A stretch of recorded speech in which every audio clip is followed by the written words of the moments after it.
आ जाओ। नमस्कार बड़े बाबू, ये मेरे कुछ साथी हैं, मेरे साथ खिलाफत आंदोलन में हैं।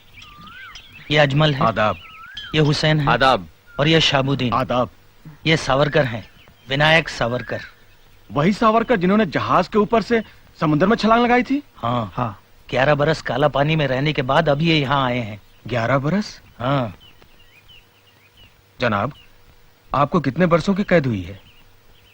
50 वर्षों की। 2 उम्र कैद हैं। क्या मैं आपसे बात पूछ सकता हूँ? पूछिए। आप वंदे मातरम और भारत माता की जय के नारे क्यों नहीं लगा? हम इस तहरीक में इसलिए शामिल हुए हैं कि अंग्रेज तुर्की पर अपना कब्जा ना जमाए। उन्होंने तुर्की को युद्ध में जीता है, मगर वहां के बादशाह को हम अपना खलीफा मानते हैं। वो इस्लाम की नुमाइंदगी करता है और अंग्रेजों को क्या हक है कि वहां की हुकूमत को बर्खास्त कर दे। इसीलिए दुनिया भर के मुसलमान एहतजाज कर रहे हैं। गांधी जी तो मुसलमान नहीं, वो फिर भी तुम्हारी मदद कर रहे हैं। तभी तो हम उनके शुक्रगुजार हैं। मगर गांधी जी तो अहिंसावादी हैं, वो तो हथियार उठाने के विरोधी हैं। क्या तुम भी हो? नहीं, हम मुसलमान हैं। अगर वक्त आया तो हम हथियार भी उठाएंगे। अगर तुम गांधी जी की शिक्षा ही नहीं मानते तो उनके साथ क्यों हो? हम गांधी जी के साथ नहीं हैं, गांधी जी हमारे साथ हैं। गांधी जी क्यों मुसलमानों को उकसा रहे हैं कि तुर्की का बादशाह ही तुम्हारा बादशाह है? क्या वो समझते हैं कि मुसलमान पहले मुसलमान है और बाद में हिंदुस्तानी? मैं अब समझ गया कि मोपला मुसलमानों ने खिलाफत आंदोलन के जोश में आकर हिंदुओं पर इतने अत्याचार क्यों किए।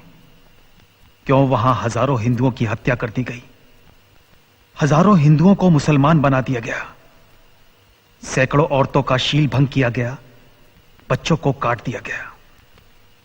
फिर भी ये हिंदू खिलाफत आंदोलन में उनका साथ क्यों दे रहे हैं? क्यों? किसने इन्हें गुमराह कर दिया? मैं इन्हें बताऊंगा कि वो क्यों गुमराह हो गए हैं। वो भूल गए हैं कि वो हिंदू हैं। उन्हें इस बात का ज्ञान नहीं कि हिंदुत्व क्या है। क्या है हिंदुत्व? हिंदू हमारा नाम है और हिंदुस्तान हमारी मातृभूमि है। सभी हिंदू एक हैं। हमारा राष्ट्र एक है। एक राष्ट्र, एक जाति और एक संस्कृति के आधार पर ही हम हिंदुओं की एकता आधारित है।